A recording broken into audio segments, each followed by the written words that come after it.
Welcome to my YouTube channel. അപ്പോൾ ഇന്ന് ഞാൻ നിങ്ങളോട് പറയാൻ ആഗ്രഹിക്കുന്നത് പത്തനംതിട്ട ജില്ലയിലെ കോട്ടാങ്കൽ ദേവീക്ഷേത്രത്തിലെ പ്രസിദ്ധമായ പടയണിയെക്കുറിച്ചാണ്. അപ്പോൾ കുറേ നാളുണ്ട് ഞാനൊരു ലോങ് വീഡിയോ ഇതിനെക്കുറിച്ച് ചെയ്യണമെന്ന് വിചാരിച്ചിട്ട്.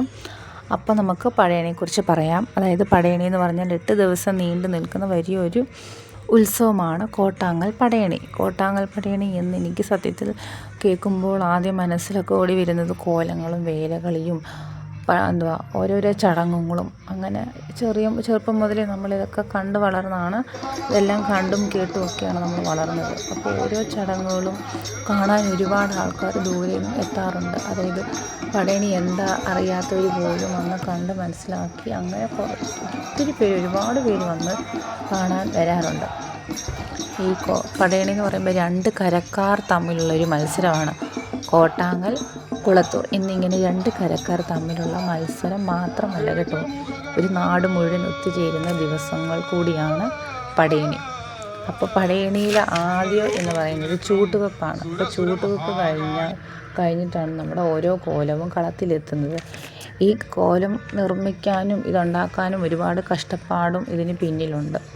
അപ്പോൾ എനിക്കറിയാവുന്ന പോലെ ഞാൻ പറഞ്ഞുതരാം. ഇതുണ്ടാക്കുന്നത് പറഞ്ഞാൽ തെങ്ങോലയും പച്ച തെങ്ങോലയും പാളയിലയില്ലേ, അപ്പോൾ അതൊക്കെ വെച്ചിട്ടാണ് വെട്ടി മിനുക്കി എടുത്തിട്ടാണ് ഓരോന്നും.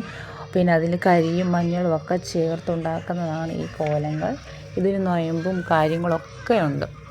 നമ്മൾ സാധാരണ ചെയ്യുന്ന പോലൊന്നുമല്ല, എല്ലാ ശുദ്ധവൃത്തിയോടെ തന്നെയാണ് ഓരോ കാര്യങ്ങളും നമ്മളിത് ചെയ്യേണ്ടത്. അപ്പം ചൂട്ടുവെപ്പ് കഴിഞ്ഞാൽ ആദ്യം കളത്തിലെത്തുന്നത് ഗണപതി കോലം.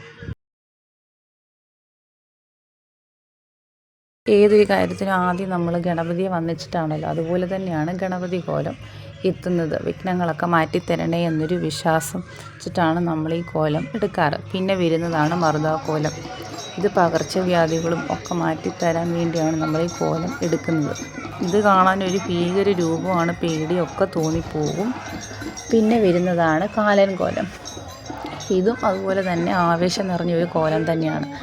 പിന്നെ അടുത്തതാണ് ഭൈരവിക്കോലം. അതായത് ഏറ്റവും വലിയ കോലം. പടയണിയുടെ അവസാന ദിവസങ്ങളിൽ നമ്മൾ കാണുന്ന കോലമാണ് ഭൈരവി. ഇത് സാക്ഷാൽ നമ്മുടെ കോട്ടാങ്കൽ അമ്മ ഇല്ല ദേവി, അത്യുഗ്ര രൂപമാണ്. പേടിയും ഭയഭക്തിയും തോന്നിപ്പോകുന്ന ഒരു കോലമാണ് ഭൈരവിക്കോലം. കോലങ്ങളൊക്കെ കാണുന്ന സമയത്ത് ഞാനൊക്കെ ഒരുപാട് പേടിച്ച് എഴുന്നേറ്റ് നിന്ന് പോയിട്ടുണ്ട്. കാരണം ഇത് കോലം എന്താണെന്ന് പോലും അറിയത്തില്ലല്ലോ. അപ്പോൾ ഇതൊക്കെ കണ്ട് പേടിച്ച് എഴുന്നേറ്റ് അങ്ങനെയൊക്കെ ഓരോ ഓർമ്മകളൊക്കെ വരും നമുക്ക് ഈ കോലങ്ങളൊക്കെ കാണുമ്പോൾ. അതായത് 101, 1001 പാളകൾ വരെ ഉപയോഗിച്ചാണ് ഈ കോലം എത്തുന്നത്. ഭൈരവിക്കോലം തലയിൽ ചുമന്ന് ഓരോരോ താളത്തിനും ചുവട് വെക്കുന്നതും തുള്ളുന്നതും നമുക്ക് കാണാൻ പറ്റും. അപ്പം ഞങ്ങളുടെ ഈ പടയണിയെക്കുറിച്ച് ഇതുവരെ ആരും തന്നെ കണ്ടിട്ടും കേട്ടിട്ടും ഇല്ലാത്തവരാണെങ്കിൽ തീർച്ചയായും ഇത് വന്ന് കാണണം തന്നെ ഞാൻ പറയുന്നു.